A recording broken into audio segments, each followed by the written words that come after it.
The happiest women I know didn't discover true joy until after their 70th birthday. This might sound impossible, but after decades of observing remarkable women in my community, studying research on aging and happiness, and experiencing my own transformation at 73, I've uncovered something extraordinary that will change how you think about aging. The women who radiate genuine contentment in their 70s and beyond share 12 specific daily practices that most people never even consider. These aren't grand gestures or expensive habits. They're simple, profound choices that transform ordinary days into extraordinary ones. I wasn't always this way. 3 years ago at 70, I felt like I was shrinking. My world seemed to be getting smaller each day. Friends were passing away, my body was changing, and honestly, I wondered if my best days were behind me. Then I met Eleanor, an 82-year-old woman at my local library who absolutely glowed with life. Her eyes sparkled when she talked, she moved with purpose, and she had this magnetic energy that drew people to her. When I asked her secret, she laughed and said, "Honey, it's not one secret. It's 12 little things I do every single day that keep my soul young." That conversation changed everything for me. Over the next year, I studied Eleanor and 11 other remarkable women, all over 70, all radiating genuine happiness. What I discovered will surprise you. These women aren't putting on a brave face or pretending everything is perfect. They've simply mastered the art of daily joy through 12 specific practices that anyone can start today. Whether you're 60, 75, or 85, these habits will help you wake up feeling lighter and go to sleep feeling grateful. The first habit might sound simple, but it's revolutionary. Happy women over 70 never skip their morning ritual, and it's not what you think. They don't grab their phones the moment they wake up. Instead, they create a sacred pause between sleep and the day ahead. This isn't about complicated routines or getting up at 4 a.m. It's about intentional transition from rest to wakefulness. Eleanor taught me this. Every morning, she sits on the edge of her bed for exactly 3 minutes. She breathes deeply, sets one intention for the day, and says a quiet thank you for opening her eyes again. That's it.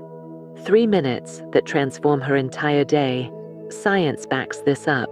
Research from Harvard Medical School shows that starting your day with intention rather than reaction reduces cortisol levels and increases emotional resilience. When we begin our mornings reactively, checking phones, rushing into tasks, we trigger our stress response before we've even gotten dressed. Your morning ritual doesn't need to match anyone else's. Maybe it's stretching while you watch the sunrise. Perhaps it's writing one sentence in a journal, or simply making your bed with complete attention and care. The key is consistency and mindfulness. You're telling your brain and body that this day matters, that you matter. I started with just 2 minutes of sitting quietly with my tea before I did anything else. It felt awkward at first, but within a week, I noticed something shifting. My days felt more grounded, less chaotic. Even on difficult days, I had this calm center to return to. The second habit builds naturally from the first. These women never underestimate the power of stepping outside, no matter the weather. Happy women over 70 understand something vital. Fresh air isn't just good for your lungs, it's medicine for your soul.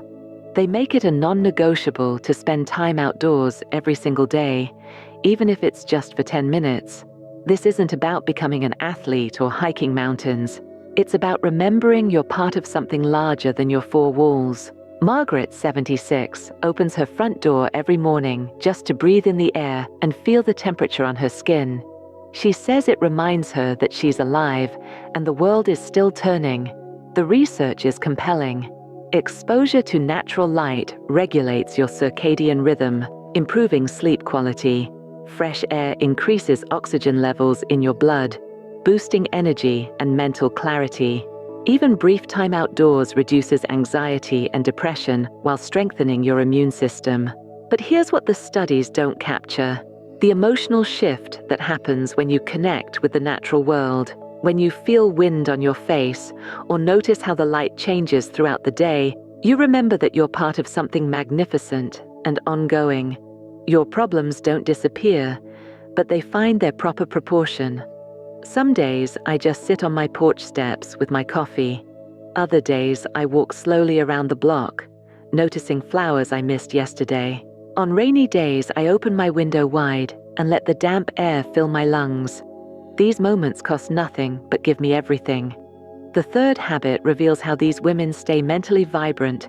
They never stop being students of life. Happy women over 70 maintain what researchers call cognitive plasticity. Their brains stay flexible and growing. They do this through one simple practice: learning something new every single day. Not taking classes or memorizing facts, but staying genuinely curious about the world around them. Ruth, 78, reads one article about something she knows nothing about every morning. Last month, she learned about beekeeping, quantum physics, and how to grow orchids. She doesn't retain every detail, but she says the act of learning keeps her mind bright and interested. Neuroscience confirms this wisdom. When we learn new things, our brains form new neural pathways. This neuroplasticity doesn't decline with age as dramatically as we once thought. In fact, older adults who engage in regular learning show improved memory, faster processing speed, and reduced risk of cognitive decline. But the benefits go beyond brain health. Learning reminds us that we're still growing, still becoming. It counteracts the feeling that life is winding down by showing us how much we still don't know. This curiosity makes conversations more interesting, days more engaging, and life more colorful. Yesterday, I learned how butterflies navigate thousands of miles during migration. I'll probably forget the technical details, but the sense of wonder I felt will stay with me. That's the real gift. Not the information itself, but the reminder that this world is endlessly fascinating. The fourth habit shows how these women honor themselves. They dress with intention, not for others, but for their own dignity. Every happy woman over 70 I know has learned this truth. How you dress affects how you feel, and how you feel affects how you live. They don't dress to impress others or follow fashion trends. They dress to honor themselves and signal to their own psyche that they matter. This doesn't mean expensive clothes or perfect outfits. It means choosing what to wear with care and attention. Barbara, 74, puts on lipstick every single day, even when she's not leaving the house.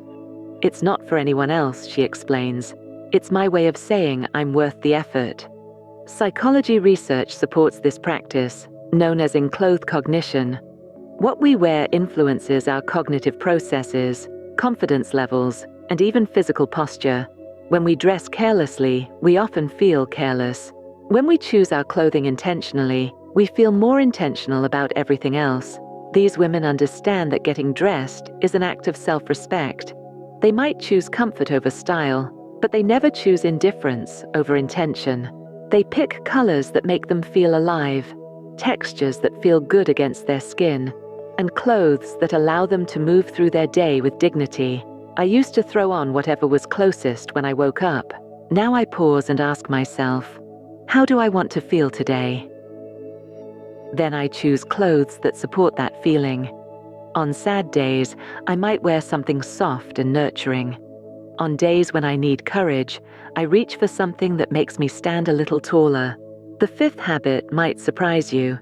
These women have learned the liberating art of speaking less about what's wrong. Happy women over 70 don't pretend their lives are perfect. They face real challenges, health concerns, loss, loneliness. But they've discovered something powerful.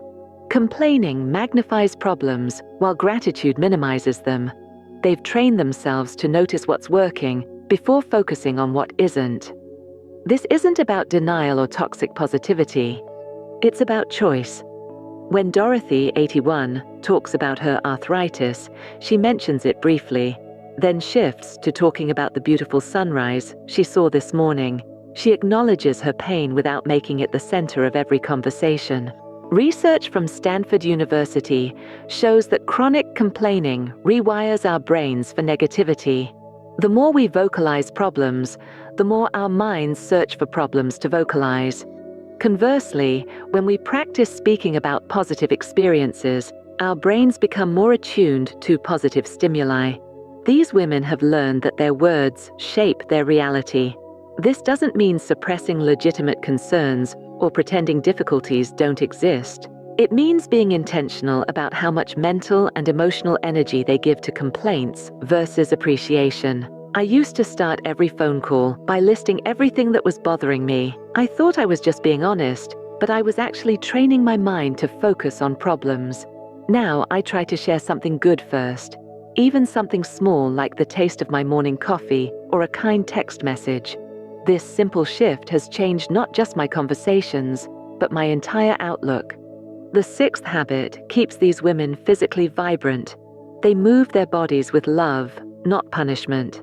Every happy woman over 70 moves her body every single day, but not in the way you might expect. They've given up the idea of exercise as punishment for aging and embraced movement as celebration of what their bodies can still do. This might mean gentle stretching while watching television. It could be dancing alone in the kitchen while making lunch, or simply walking to the mailbox with attention and gratitude for legs that still carry them. The key isn't intensity or duration, it's consistency and kindness. Medical research consistently shows that regular movement is one of the most effective interventions for healthy aging. It improves balance, maintains bone density, supports cardiovascular health, and boosts mood through endorphin release. But these women have learned something equally important. The spirit needs movement as much as the body does.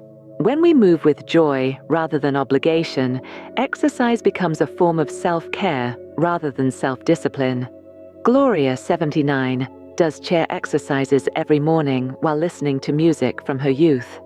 She's not trying to become young again. She's celebrating the body that has carried her through 7 decades of life. I started with 5 minutes of gentle stretching each morning. Nothing dramatic, just moving my arms, rotating my shoulders, and bending my knees. It felt good to remind my body that we're still partners in this journey. Some days I dance badly to old songs. Other days I walk slowly around my neighborhood, appreciating what my legs can do rather than mourning what they can't. The 7th habit demonstrates how these women combat loneliness. They reach out to someone every single day. Isolation can creep in quietly as we age.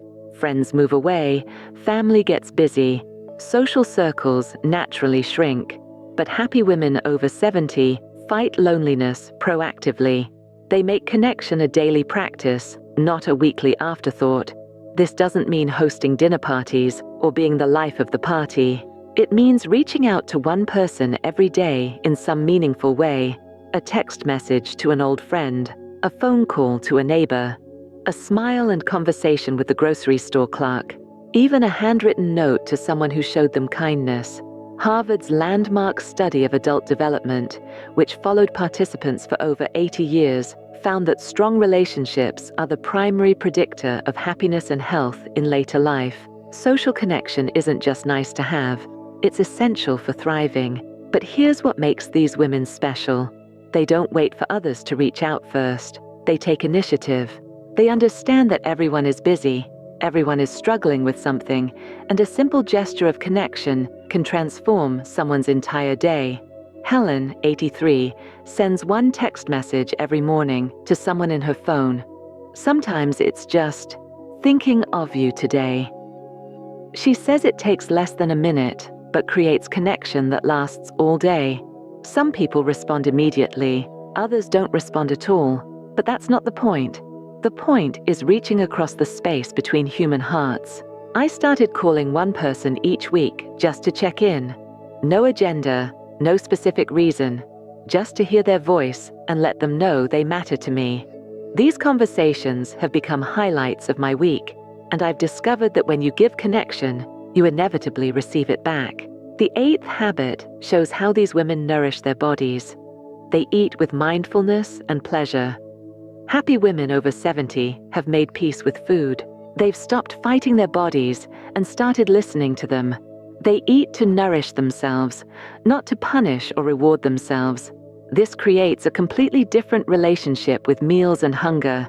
They eat slowly, paying attention to flavors, textures, and how food makes them feel. They choose foods that give them energy rather than drain it. Most importantly, they've learned to eat without guilt or judgment, treating mealtime as an opportunity for self-care.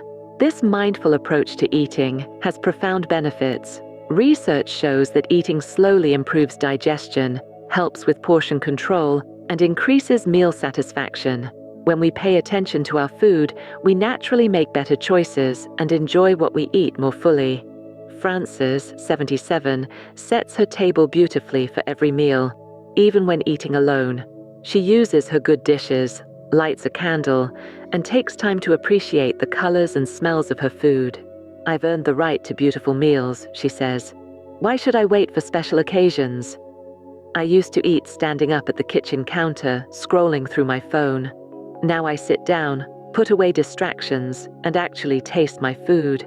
This simple change has made meals more satisfying and helped me tune into what my body actually needs." The 9th habit reveals how these women feed their souls. They make time for whatever nourishes their spirit.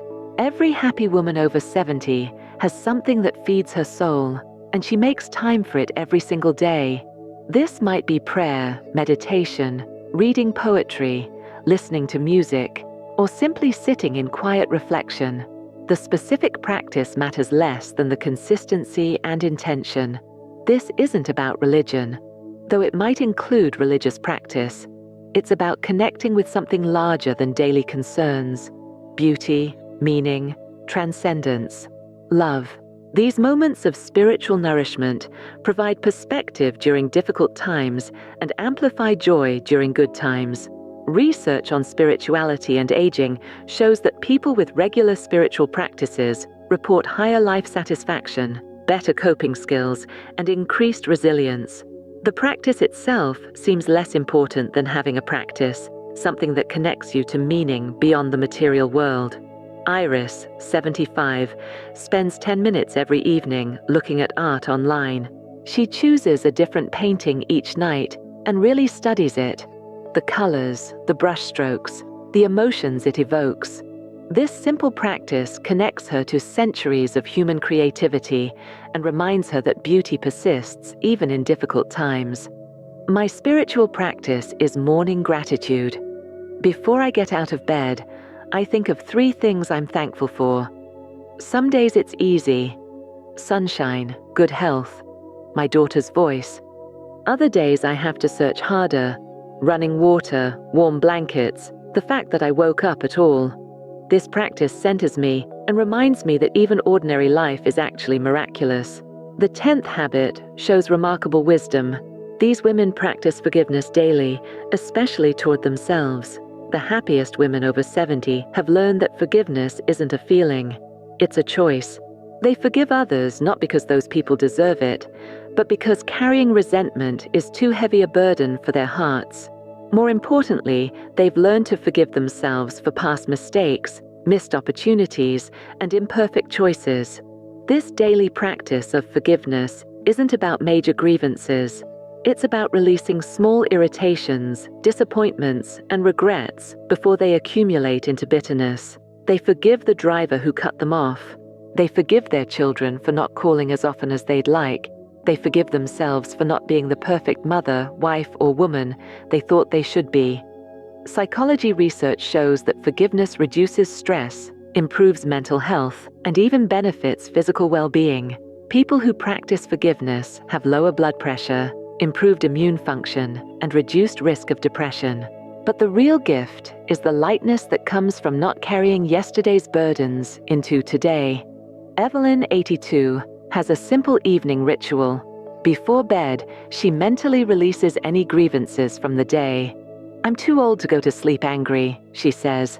"Life's too short to waste on resentment." This doesn't mean accepting poor treatment or avoiding necessary conversations. It means not letting other people's choices steal her peace. "I've learned to forgive myself for the mother I wasn't, the wife I could have been, the career I didn't pursue. These regrets used to wake me up at night. Now I acknowledge them briefly, learn what I can, and let them go. The energy I used to spend on self-recrimination, I now spend on self-compassion. The 11th habit brings lightness to their days. They laugh intentionally and find humor even in difficulties. Happy women over 70 don't wait for funny things to happen.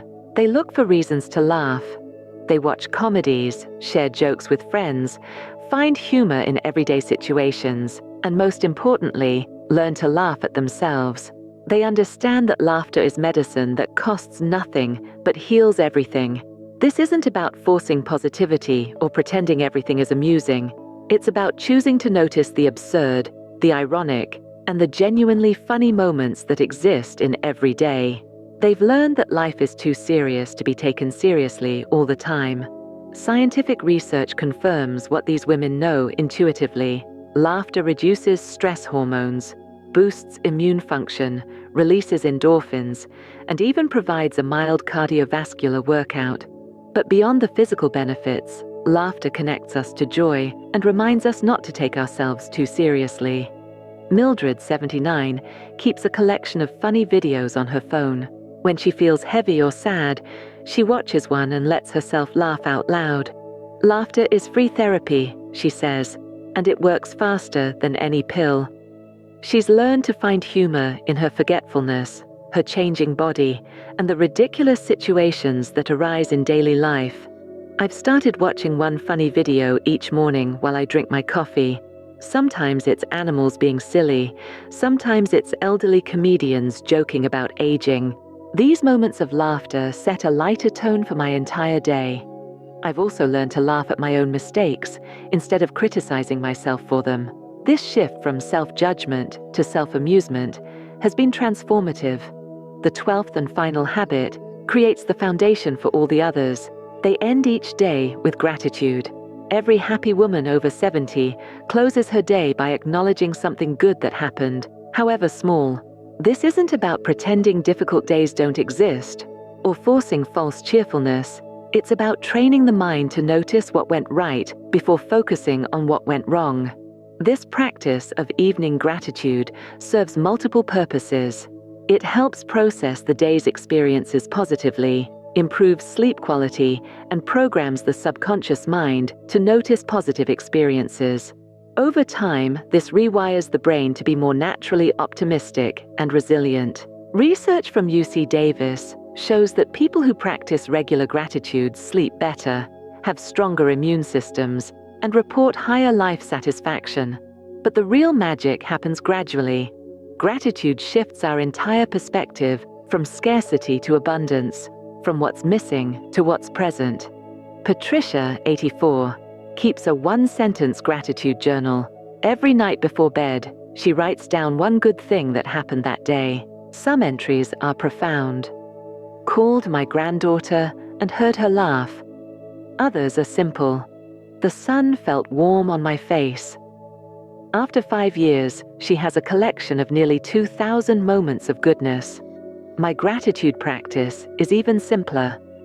As I turn off my bedside lamp, I mentally thank 3 things from that day.